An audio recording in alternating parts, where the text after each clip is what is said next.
नमस्कार. तर आज आपण पुन्हा एकदा एका नवीन रेसिपीसोबत भेटत आहोत. तर आज आपण लहान मुलांच्या आवडीची रेसिपी बनवणार आहोत. ही रेसिपी तुम्ही त्यांना नाश्त्याला पण देऊ शकता, मधल्या वेळेत पण देऊ शकता आणि टिफिनला सुद्धा देऊ शकता. तर आज आपण लहान मुलांच्या आवडीचा रेड सॉस पास्ता बनवणार आहोत. त्यासाठी रेसिपी संपूर्ण पहा आणि रेसिपी आवडली तर व्हिडिओला लाईक करा, शेअर करा आणि चॅनलला नक्की सबस्क्राईब करा. चला तर मग रेसिपीला सुरुवात करूया.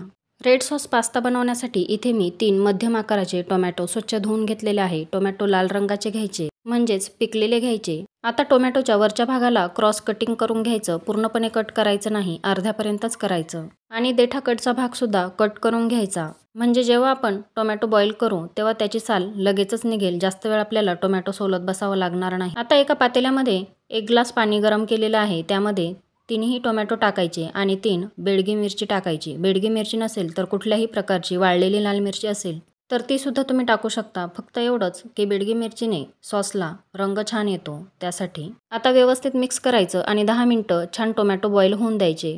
10 मिनिटानंतर तुम्ही पाहू शकता टोमॅटोची साल अलगद निघत आहे.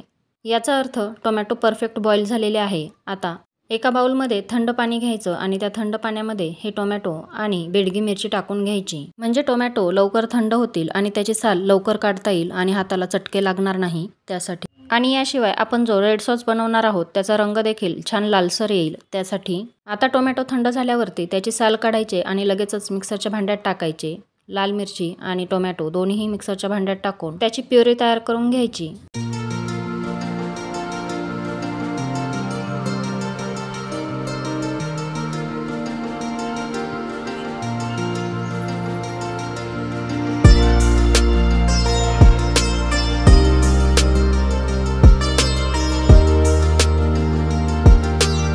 प्युरी तयार करताना बाउलमध्ये जे पाणी आहे त्यातलं थोडंसं पाणी टाकायचं. इथे तुम्ही पाहू शकता किती फाईन प्युरी तयार झालेली आहे. आता कढईमध्ये 2 ग्लास पाणी घ्यायचं. त्यामध्ये साधारणतः अर्धा ते 1 चमचा मीठ टाकायचं आणि व्यवस्थित मिक्स करून घ्यायचं आणि पाण्याला छान उकळी येऊ द्यायची. उकळी आल्याशिवाय पास्ता टाकायचा नाही. जर थंड पाण्यामध्ये पास्ता टाकला तर पास्ता चिकट होतो. त्यामुळे पास्ता छान मोकळा सुटसुटीत होण्यासाठी पाण्याला छान उकळी येऊ द्यायची आणि मगच पास्ता टाकायचा. इथे मी होल व्हीट पास्ता घेतलेला आहे. 1 वाटी पास्ता टाकायचा आहे पाण्याला उकळी आल्यानंतर आणि चमच्याने पास्ता छान मिक्स करून द्यायचा आणि मीडियम फ्लेमवरती पास्ता 5 ते 10 मिनिटं व्यवस्थित बॉईल होऊ द्यायचा.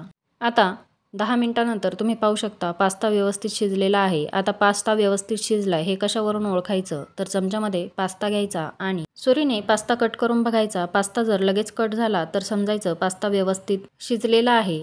आता तुम्ही इथे पाहू शकता पास्ता व्यवस्थित कट होतोय आणि चिकटत सुद्धा नाही, म्हणजे याचा अर्थ पास्ता व्यवस्थित शिजलेला आहे. आता हा पास्ता एका बाउलमध्ये ओतून घ्यायचा आहे. बाउलवरती चाळण ठेवायची आणि त्यातलं जे एक्स्ट्राचं पाणी आहे ते काढून घ्यायचं आणि चाळणीमध्ये पास्ता टाकायचा, म्हणजे पास्तामध्ये जर ते एक्स्ट्राचं पाणी राहिलेलं असेल तर ते सुद्धा निथळून जाईल. आणि त्यानंतर पास्तावरती थंड पाणी टाकायचं आणि व्यवस्थित मिक्स करून घ्यायचं. त्याने काय होतं, पास्ताची जी कुकिंग प्रोसेस आहे ती थांबली जाते आणि पास्ता चिकट होत नाही, मोकळा सुटसुटीत होतो. आता सर्व पाणी निथळून झाल्यावरती त्यावरती 1 चमचा तेल टाकायचं आणि सर्व पास्ताला व्यवस्थित चोळून द्यायचं, म्हणजेच मिक्स करून घ्यायचा पास्ता. सर्व पास्ताला तेल व्यवस्थित लागलं गेलं पाहिजे, जेणेकरून पास्ता चिकट होणार नाही, मोकळा सुटसुटीत होईल. आता एका कढईमध्ये 1 चमचा तेल टाकायचं आणि 1 चमचा बटर टाकायचं. बटर टाकणं ऑप्शनल आहे, नसेल तर नाही टाकलं तरी सुद्धा चालेल. आता त्यामध्ये 1 मध्यम आकाराचा कांदा बारीक चिरून टाकायचा आणि 7 ते 8 लसणाच्या पाकळ्या बारीक चिरून टाकायच्या आणि मीडियम टू हाय फ्लेमवरती कांदा आणि लसूण व्यवस्थित परतवून घ्यायचा. खूप जास्त परतवायचा नाही,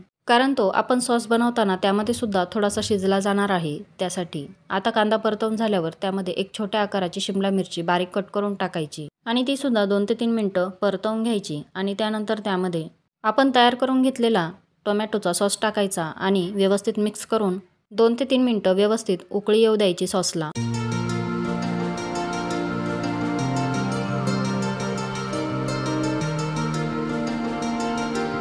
आता इथे तुम्ही पाहू शकता सॉसला व्यवस्थित उकळी आलेली आहे. आता मिक्सरच्या भांड्यामध्ये थोडंसं पाणी टाकून मिक्सरच्या भांड्याला जो सॉस लागलेला असतो तो सुद्धा विसळून टाकायचा. आता त्यानंतर त्यामध्ये अर्धा चमचा मिरेपूड, अर्धा चमचा ऑरिगॅनो आणि अर्धा चमचा चिली फ्लेक्स टाकायचं. त्याचबरोबर या सर्व गोष्टींची टेस्ट बॅलन्स करण्यासाठी अर्धा चमचा साखरसुद्धा टाकायची आणि व्यवस्थित मिक्स करून घ्यायचं आणि पुन्हा 2 मिनिटासाठी व्यवस्थित उकळी येऊ द्यायची. आणि त्यानंतर चिमूटभर मीठ टाकायचं आहे. अगदी चिमूटभर मीठ टाकायचं, कारण यामध्ये आपण बटर टाकलेलं आहे आणि चीज पण टाकणार आहोत. आणि शिवाय पास्ता बॉईल करताना सुद्धा त्यामध्ये आपण थोडंसं मीठ टाकलेलं आहे त्यासाठी.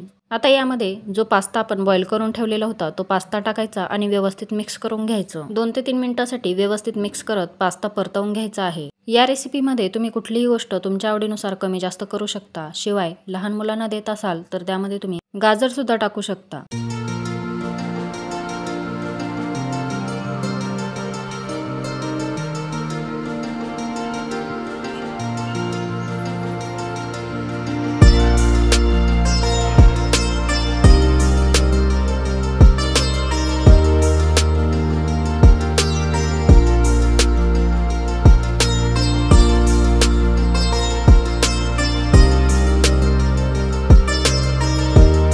आता इथे तुम्ही पाहू शकता पास्ता व्यवस्थित परतवून झालेला आहे। आता त्यामध्ये आवडीनुसार चीज टाकायचं। चीज टाकणं सुद्धा पूर्णपणे ऑप्शनल आहे। तुम्हाला जर आवडत असेल तर टाकलं तरी सुद्धा चालेल किंवा नाही टाकलं तरी सुद्धा चालेल। इथे मी 1 चीज क्यूब किसून टाकलेला आहे। चीज टाकून झाल्यावर सुद्धा पुन्हा एकदा व्यवस्थित पास्ता मिक्स करून घ्यायचा, जेणेकरून पास्तामध्ये चीज व्यवस्थित मिक्स होईल। तर इथं तयार आहे आपला छान क्रीमी रेड सॉस पास्ता।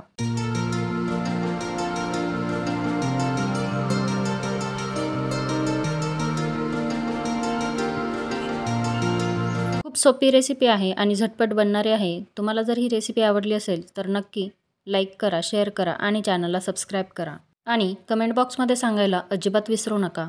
पुन्हा भेटूया एका नवीन रेसिपीसोबत। तोपर्यंत बाय।